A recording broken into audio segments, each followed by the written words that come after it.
Box ഓഫീസിലെ block buster സ്റ്റാറ്റസിലേക്ക് നീങ്ങുന്ന ആടുജീവിതം എന്ന ചിത്രത്തിൻ്റെ 12 ദിവസത്തെ വേൾഡ് വൈഡ് കളക്ഷനും അതോടൊപ്പം കേരള കളക്ഷൻ എല്ലാം എടുക്കാൻ സമയമായിരിക്കുകയാണ്. അതിലേക്ക് വരാം. അതിൻ്റെ മുന്നേ മൂവി പ്ലസ് മീഡിയ എന്ന് പറയുന്ന നമ്മുടെ ചാനൽ ആദ്യമായിട്ട് കാണുന്നവരാണെങ്കിൽ സബ്സ്ക്രൈബ് ചെയ്യുക, സപ്പോർട്ട് ചെയ്യുക. ഒഫീഷ്യലിനോട് കിടപിടിക്കുന്ന കളക്ഷൻ റിപ്പോർട്ടാണ് ഇന്ന് പുറത്തു വന്നിരിക്കുന്നത്. ആടുജീവിതം 11 ദിവസങ്ങൾ കൊണ്ട് കേരളത്തിൽ നിന്ന് മാത്രമായിട്ട് 48 കോടിയോളം രൂപ നേടിയിരിക്കുകയാണ്. ഇന്നലെ ഞായറാഴ്ച വരെയുള്ള കളക്ഷനാണ് അത്.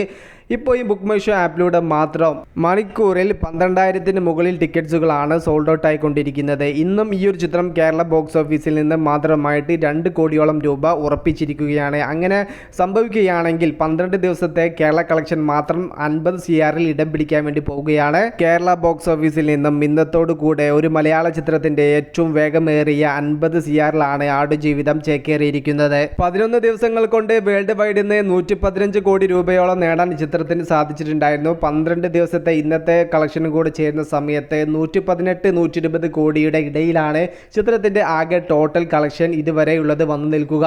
2 ദിവസങ്ങൾ കൊണ്ട് നോമ്പ് കാലം തീരുകയാണ്. അതുകൊണ്ട് തന്നെ മലബാർ മേഖലയിൽ മികച്ച രീതിയിലുള്ള കളക്ഷൻ ആടുജീവിതം എന്ന ചിത്രത്തിന് കൂടാൻ നല്ല രീതിയിലുള്ള ചാൻസ് ഉണ്ട്. അതുകൊണ്ട് തന്നെ കളക്ഷനിലും ആ ഒരു വർധനവ് കാണാം. ഇൻഡസ്ട്രി ഹിറ്റിലേക്ക് ഈ ഒരു ചിത്രം നീങ്ങുമെന്ന് തന്നെയായിരുന്നു ആദ്യത്തെ 2 ദിവസത്തെ കളക്ഷൻ കൊണ്ട് ആടുജീവിതം എന്ന ചിത്രം സൂചിപ്പിച്ചത്. എന്നാൽ GCC മാറ്റി നിർത്തിയാൽ മറ്റുള്ള കൺട്രീസിലൊന്നും വലിയ രീതിയിലുള്ള കളക്ഷൻ നേടാൻ ആടുജീവിതം എന്ന ചിത്രത്തിന് സാധിക്കുന്നില്ല. കേരളത്തിൽ മികച്ച രീതിയിലുള്ള കളക്ഷൻ നേടാൻ ചിത്രത്തിന് സാധിക്കുന്നുണ്ടെങ്കിലും മലയാളത്തിന് പുറമേയുള്ള പതിപ്പ് തെലുങ്ക്, തമിഴ്, ഹിന്ദി വെർഷൻ എല്ലാം റിലീസായിട്ടുണ്ട്. അവിടെയൊക്കെ മഞ്ഞുമ്മൽ ബോയ്സ് എന്ന ചിത്രം തീർത്ത ആ ഒരു അഭിപ്രായത്തിലേക്കും ഓളത്തിലേക്കും ആടുജീവിതം എന്ന ചിത്രത്തിന് എത്താൻ സാധിച്ചിട്ടില്ല. അതുകൊണ്ട് തന്നെ നിലവിൽ ഇൻഡസ്ട്രി ഹിറ്റിനുള്ള സാധ്യത ഇല്ല എന്നാണ് നാം മനസ്സിലാക്കുന്നത്. വിഷയത്തിൽ നിങ്ങളുടെ അഭിപ്രായം ജസ്റ്റ് ഒന്ന് കമന്റ് ആയിട്ട് രേഖപ്പെടുത്തുക. മൂവി പ്ലസ് മീഡിയ, ഞാൻ ജിനുജന.